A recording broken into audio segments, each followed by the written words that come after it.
So I'm here with the Salons project, and we're a part of Mapping the Republic of Letters at Stanford University. And so for people maybe who don't know what the Salons are, they're a big part of Enlightenment studies. So it was basically private meetings, usually at very elite women's houses, not always aristocrats, but usually, the wives of wealthy bankers or something like that.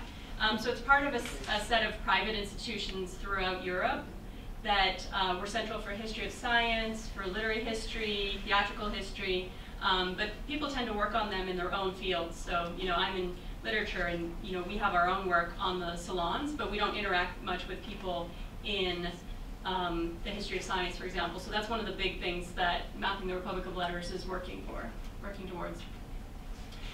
So Mapping the Republic of Letters is actually quite a vast thing. This is just a screenshot of the visualization of letters moving throughout Europe.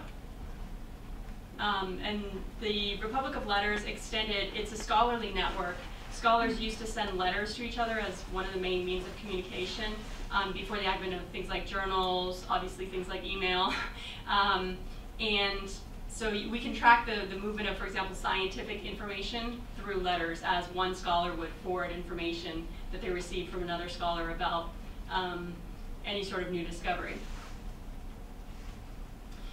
My part of Mapping the Republic of Letters is called Hook Up, after the first cafe in Paris.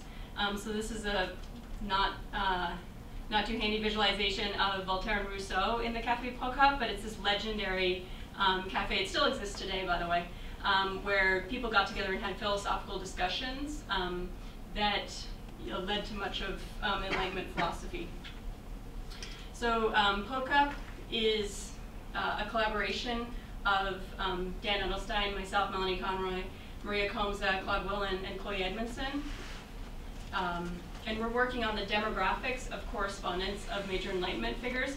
So it starts from a kind of big man version of history, where you've got the big men of people like Voltaire, who are very renowned scientists, philosophers. But what we want to do is dig deep into their social networks. So looking at the people that they wrote to. Obviously, in those networks, we find other people, Rousseau, but we find historical actors about whom we know very, very little. We'll find Mr. Brown or something, and we can guess he's probably English. He's probably a guy, but that's about all we know. What we did with Procope was to start with the 18th century French correspondence to make the number a little bit more manageable, because we started with the entire data set of the Electronic Enlightenment project, which is over 7,000 correspondents. And it has information about the people's occupation and birth and death dates, where they were born, where they died. So it's a really fundamental resource for Enlightenment studies. But we focus just on the French people within that very large data set. And what we did was to place individuals in what we call knowledge networks and social networks. They're not really networks because we don't know much about the internal structure of the networks. They're kind of more like a bucket of people or something, just sort of a grouping, and we're sure that, we're pretty sure that these people knew each other or knew of each other.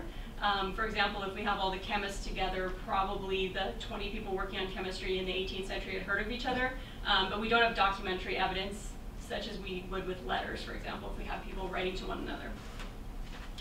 And so we start from these very large networks, things like sciences, and then we broke that down.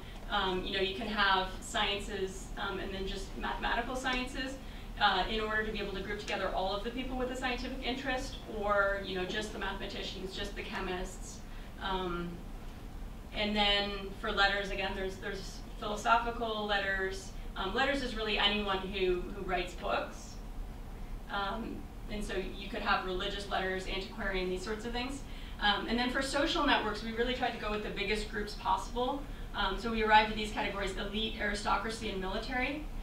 Elite and aristocracy overlap to a large extent, especially in France. But elite is basically, famous people, renowned people, people who would be accepted at the most important salons. Aristocracy is more just a matter of birth, so there's plenty of aristocrats who are pretty obscure and, you know, couldn't just go to the Café Pluck-Up and have expect a really warm welcome. And then things like military, because we were pretty sure that people within the military were more likely to know one another. We didn't include things like just being, for example, a Catholic in France. We felt that, you know, if you're a Protestant in France, you might be more likely to know other Protestants, but just because you're a Catholic in France, you know, 99% of the population is Catholic, so you probably don't know many of the other Catholics. So the project leads on just the salons part. So I'm Melanie Conroy. I work on the salons and the academies, things like the French Academy and the Royal Society. But on the salons, I work with Chloe Edmondson at Stanford. And our project is on the demographics of European salons, but we did a pilot project as a part of ProCope on Parisian salons. So really just the 18th century, the Enlightenment, and in the very early 19th century to get a picture of, you know, what happens with the French Revolution. How does French high society change before and after the French Revolution? You know, what does it look like during the Enlightenment versus the early 19th century and the Napoleonic period? So we started out with this idea that we were going to do, you know, straight up network analysis. The big problem with that is we have a number of sampling errors. Obviously, most of the time we're relying on biographies of salonières, the women who held the salons.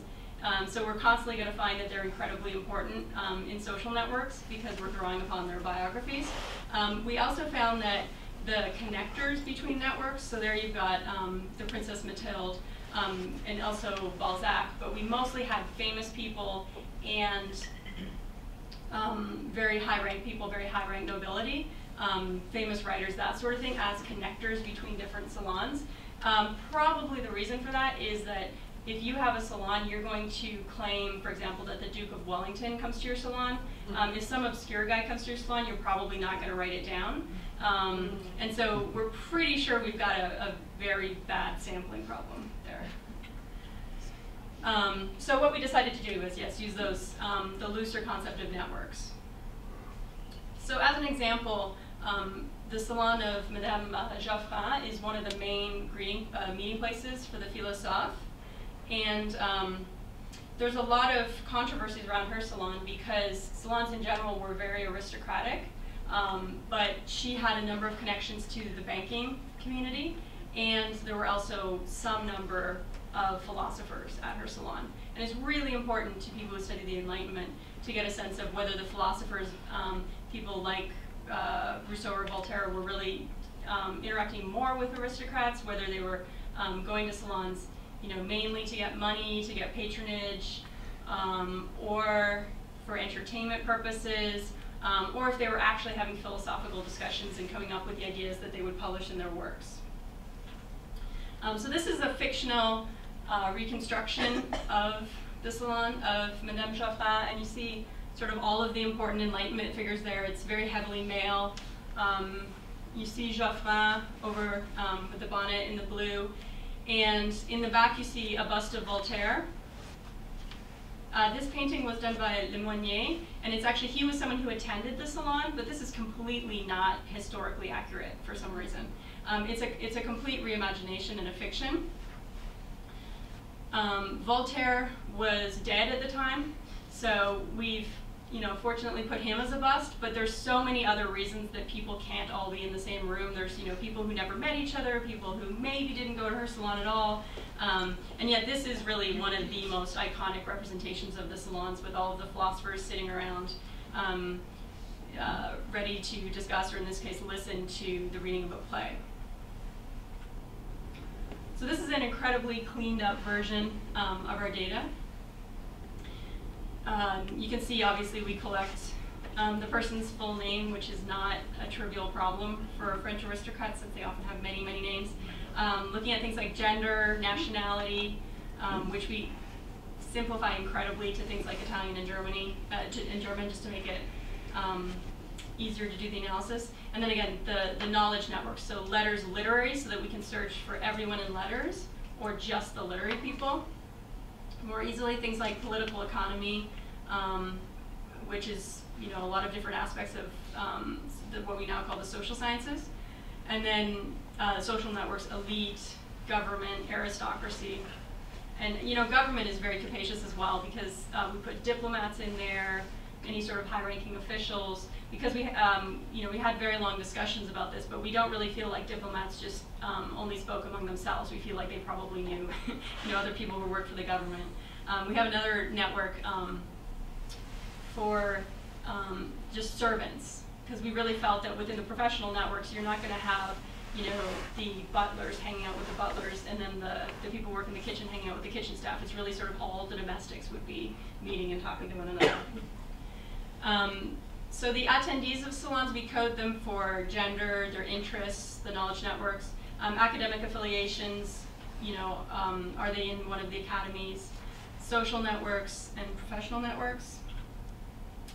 And here's some really quick data on the Salon of Geoffrin, just as an example. So you can see that, there's a fair representation of women.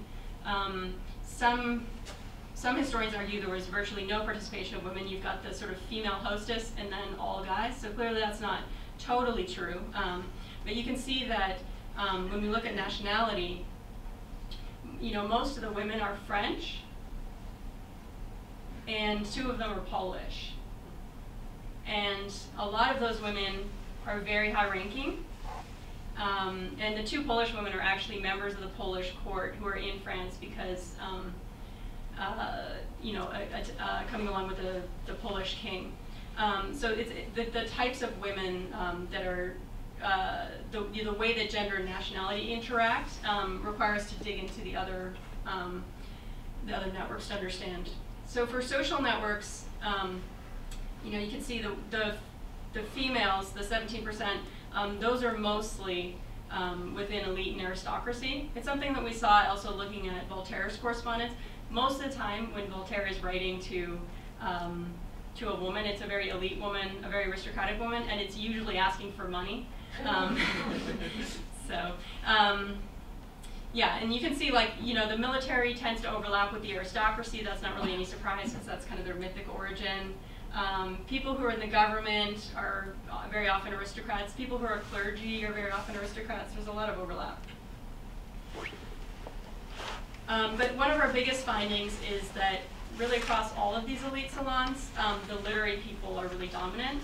And this is really a huge contribution to Enlightenment studies, because we tend to think of the Enlightenment as philosophical and scientific. But when you really look at who is attending these salons, it's very heavily literary. And really the sciences are extremely underrepresented. Even when we're looking at the networks of scientists, so people like D'Alembert, he has very, very few scientists that he's interacting with, either through letters or in person. So one of the things that we're trying to do is to leverage linked data resources a lot more. One of the main goals is to be able to look at publications in a much more detailed way.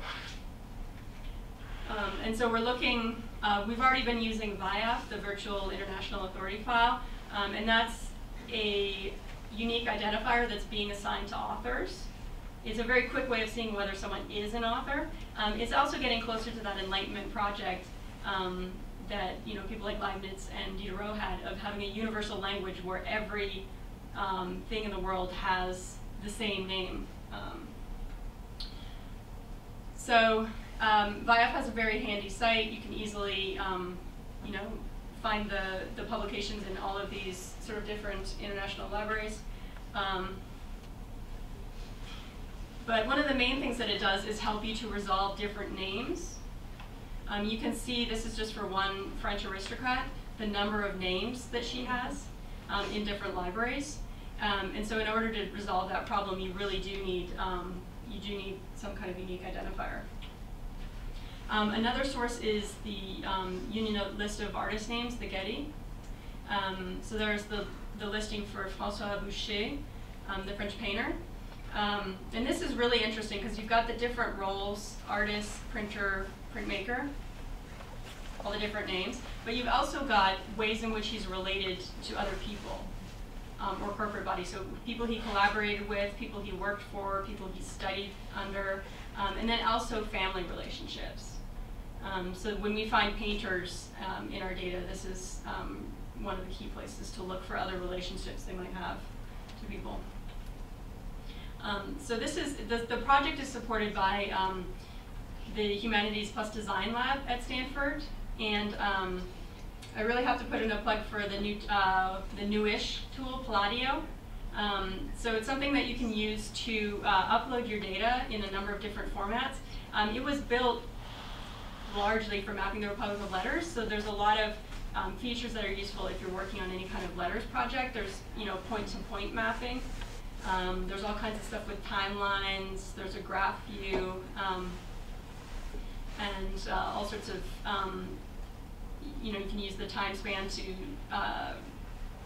display changes within a network. Another cool thing it has is faceting. So if you had, for example, if you have all of your data mapped, you can go through and say, okay, these are the 10 sources. I just want to see this one source. I just want to see source number 2. So it's a really useful tool that we use a lot. So that's it.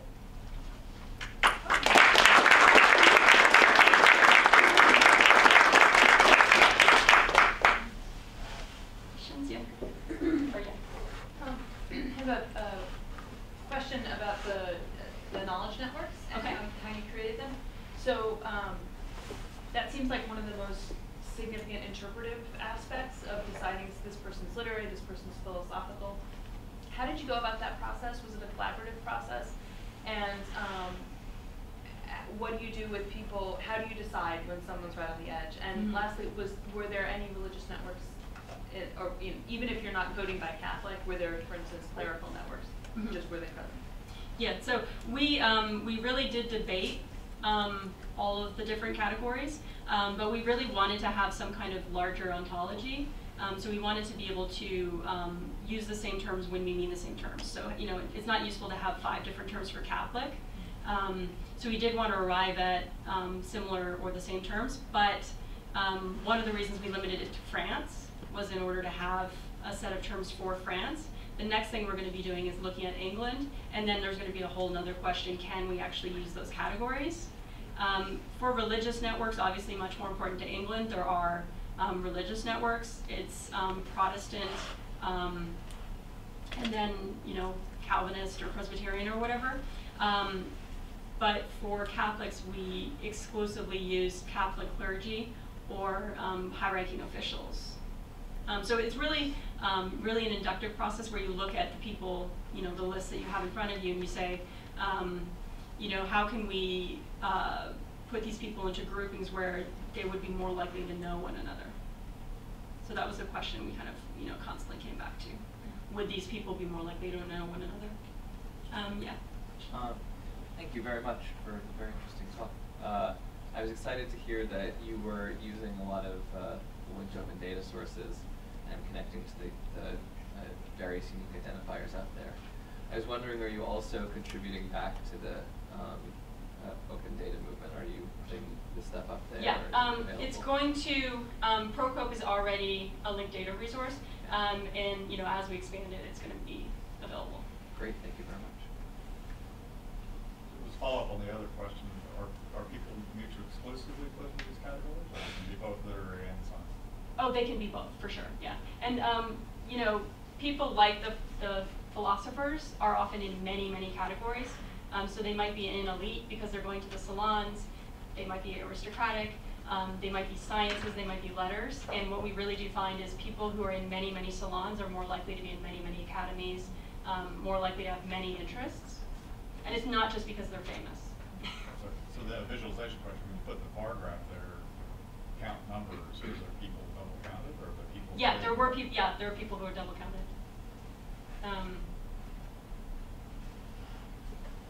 Sure. Here first. Go first. Oh, me, sorry. So the whole idea in one of the ideas in social networks is about transmissibility of ideas from one to another. Are you going to track infection of ideas from one to another within salons, or?